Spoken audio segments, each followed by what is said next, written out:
Shalom, selamat malam Bapak Ibu Saudara-saudari yang dikasihi oleh Tuhan.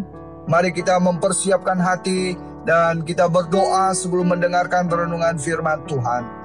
Bapa kami yang bertata di dalam kerajaan surga, saat ini hamba menyerahkan untuk pemberitaan firman-Mu. Pakailah hamba-Mu yang lemah dan terbatas untuk boleh menyampaikan kebenaran firman-Mu. Hanya di dalam nama Yesus Kristus hamba-Mu berdoa dan bersyukur. Amin. Bapak Ibu, saudara-saudari yang dikasihi oleh Tuhan, malam hari ini kita akan melanjutkan renungan firman Tuhan yang terdapat dalam Mazmur nomor 143 ayat 1-12. Judul renungan malam hari ini yaitu berlutut mencari kehendak Tuhan.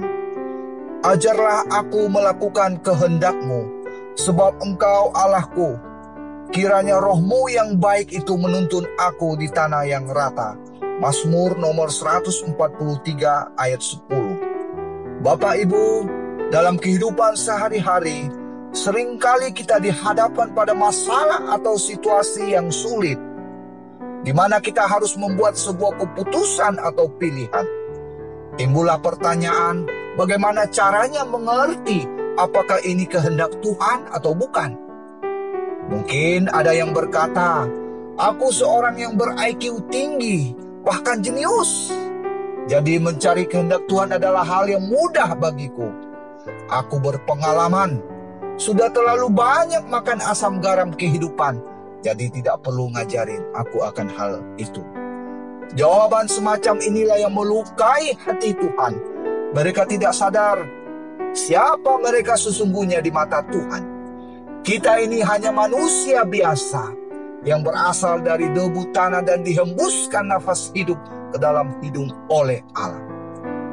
Jemaat Tuhan, untuk mencari kehendak Tuhan, kita tidak bisa mengandalkan pikiran saja, tetapi kita butuh kepekaan rohani. Bagaimana caranya? Yaitu dengan melatih lutut kita untuk berdoa dan melatih telinga kita untuk mendengar suara firman Tuhan yang berbicara kepada kita setiap hari. Itulah cara untuk melatih kepekaan rohani. Dalam kitab Yesaya pasal 50 ayat 4 katakan, Tuhan Allah telah memberikan kepadaku lidah seorang murid, supaya dengan perkataan aku dapat memberi semangat baru kepada orang yang letih lesu. Setiap pagi ia mempertajam pendengaranku untuk mendengar seperti seorang murid.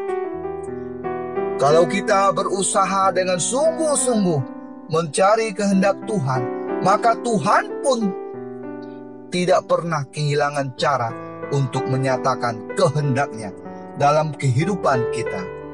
Sebab keinginan Tuhan untuk menyatakan kehendaknya itu jauh lebih besar daripada keinginan kita untuk mencari kehendaknya.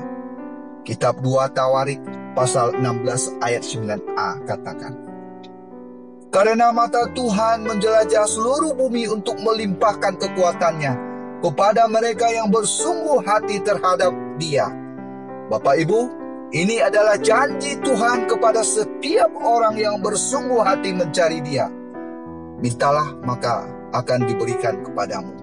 Carilah maka kamu akan mendapatkan. Ketoklah maka pintu akan dibukakan bagimu. Karena setiap orang yang meminta menerima, dan setiap orang yang mencari mendapat, dan setiap orang yang mengetok baginya pintu dibukakan. Matius pasal 7 ayat 7 sampai ayat yang ke-8. Jadi Bapak Ibu, saudara dan saudari yang dikasihi oleh Tuhan, mari kita mempergunakan lutut-lutut kita juga untuk duduk di hadapannya, menaikkan pergumulan kita kepadanya, dan jangan jemu-jemu sampai kita mendapat jawaban dari semua doa kita. Amin. Mari kita berdoa. Bapa kami yang bertata di dalam kerajaan surga, terima kasih untuk kebenaran firman-Mu. Biarlah Roh Kudus yang menuntun dan memampukan kami untuk boleh memahami bahkan melakukannya di dalam setiap hidup kami. Hanya di dalam nama Yesus Kristus hamba-Mu berdoa dan bersyukur. Amin.